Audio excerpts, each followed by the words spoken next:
ఉత్తరప్రదేశ్ సీఎంగా యోగి ఆదిత్యనాథ్ రోజుకో సంచలనం సృష్టిస్తున్నారు. ఆయన ఆఫీసులో ఉన్నా, బయట ఉన్నా ఏదో ఒక అద్భుతమైన నిర్ణయం తీసుకుని పాలనను పరుగులు పెట్టిస్తున్నారు. ఇప్పటికే దేశంలో ఎక్కడా లేని విధంగా అంబులెన్స్లనే ఐసీయూలుగా మార్చిన ఘనత ఆయనకే చెల్లింది. ప్రతి అంబులెన్స్లో లైఫ్ సపోర్ట్ సిస్టమ్ ఉండాలని ఆదేశించారు. దీంతో ఇప్పటికే అంబులెన్స్లన్నీ ఐసీయూలుగా మారిపోయాయి.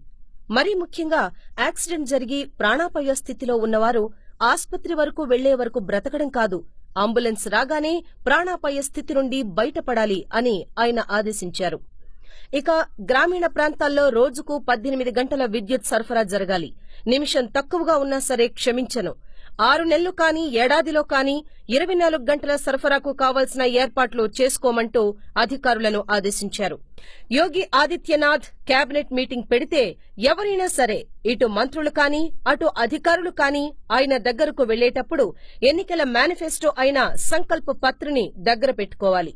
ఇచ్చిన హామీలో ఒక్కటి కూడా మిస్ కావద్దని హెచ్చరించారు. ఇక అవినీతి అధికారులను ట్రాన్స్ఫర్ చేసి నీతి నిజాయితీగా బతికే వాళ్లే కీలకమైన పోస్టుల్లో ఉండాలని ఆదేశించడంతో మొత్తం ప్రక్షాళన జరిగిపోతోంది. ఇక ఐపీఎస్ గా 37 ఏళ్ల సర్వీస్ ఉన్నా 2 ఎకరాలు మాత్రమే ఆస్తి ఉండి నీతి ప్రాణంగా బతుకుతున్న సుల్ఖాన్ సింగ్ ను డీజీపీని చేశారాయన. వచ్చే సెప్టెంబర్లో ఆయన రిటైర్ కానున్నారు. అఖిలేష్ సర్కార్ నిజాయితీ గల ఆఫీసర్ను ఎలా తొక్కేసిందో చూసి సుల్ఖాన్ సింగ్ ను పిలిచి మరీ అభినందించి డీజీపీని చేశారు. ఇలాంటి సంచలనాలు ఎన్నో. రాజకీయ రంగున్న ఆఫీసర్లందరినీ బదిలీ చేసి వార్నింగ్ ఇచ్చి పంపించేశారాయన. అక్రమంగా ఆవు మాంసాన్ని అమ్మే వధశాలలన్నీ మూసేశారు.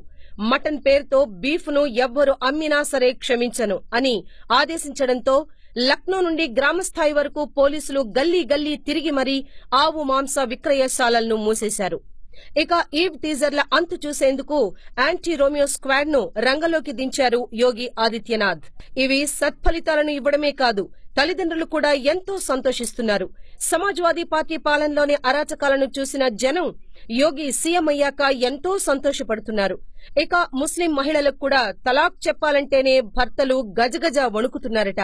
ఇక మంత్రులు వీఐపీ కల్చర్ వదులుకోవాలని, ఎర్రబుగ్గలను కార్ల మీద పెట్టుకోవద్దని, ప్రత్యేక హక్కులేమీ ఉండవని మొదటి కేబినెట్ మీటింగ్ రోజే చెప్పారు సీఎం. ఆ నిర్ణయం దేశవ్యాప్తంగా యోగికి మంచి పేరు తెచ్చింది.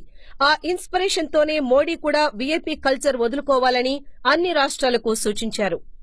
ఇక ప్రభుత్వ బడులు, ఆస్పత్రులు, ఆఫీసులు ఏవైనా సరే గుట్కా, పాన్ మరక కనిపిస్తే సహించను. అది పోలీస్ స్టేషన్ అయినా సరే శుభ్రంగా ఉండాలి అని గుట్కాలను బ్యాన్ చేశారు సీఎం. రైతులకు ఇచ్చిన హామీని మొదటి నెలలోనే తీర్చేశారు యోగి. రైతులందరికీ రుణమాఫీ చేస్తున్నామని ప్రకటించారు. అంతేకాదు మద్దతు ధర ఇచ్చేలా చర్యలు తీసుకోవాలని అధికారులను ఆదేశించారు. తాను ప్రమాణ స్వీకారం చేసిన కొద్ది రోజులకే బీఎస్పీ నేత హత్యకు గురయ్యారు. దీంతో యోగి నొచ్చుకున్నారు. నిందితులు ఎంత పెద్దవారైనా సరే 15 రోజుల్లో జైల్లో ఉండాలని డీజీపీని పిలిపించుకుని వార్నింగ్ ఇచ్చారు. దీంతో వారం రోజుల్లోనే ఆ హంతకులను పోలీసులు జైలుకు పంపారు. దీంతో దట్ ఈజ్ యోగి అని ప్రతిపక్ష నేతలు కూడా సీఎంను మెచ్చుకున్నారు. ఇక పిల్లలను ప్రభుత్వ బడులకు పంపే అధికారులకు స్పెషల్ ఇన్సెంటివ్స్ ఇస్తాం. అది టీచర్లైనా, ఐఏఎస్లైనా సర్కారు బడుల్లో నాణ్యత పెంచాలి. పాస్ పర్సంటేజీ పెరగకపోతే అధికారులపై చర్యలుంటాయని ఆయన హెచ్చరించారు. ప్రైవేట్ ట్యూషన్లు చెబితే ఉద్యోగాల్లోంచి తీసేస్తామని కూడా వార్నింగ్ ఇచ్చారు సీఎం. ఇక గత ప్రభుత్వ అవినీతిపై కూడా యోగి కన్నెర్ర చేశారు. అవినీతి ఆరోపణలు ఎదుర్కొంటున్న అధికారులను పక్కకు తప్పించి విచారణకు ఆదేశించారు. దోషులుగా తేలితే జైలుకు పంపిస్తామని కూడా ఆయన చెప్పారు. దీంతో సమాజ్వాదీ హయాంలో చెలరేగిన వారికి గుండెల్లో రైళ్లు పరిగెడుతున్నాయి. అందులో గోమతి రివర్ ప్రాజెక్ట్ కీలకంగా మారింది. నదీ ప్రక్షాళన పేరుతో కోట్లాది రూపాయలు మింగారు నేతలు. ఇందులో ఉన్నతాధికారుల ప్రమేయం కూడా ఉందనే విమర్శలున్నాయి. ఇలా ఒక్కటేమిటి, ఆయన చేసే ప్రతి పని సంచలనంగా మారింది. యోగి సీఎం అయ్యాక మండల స్థాయి ఆఫీసుల్లో కూడా లంచాలు అడగాలంటే భయపడుతున్నారట.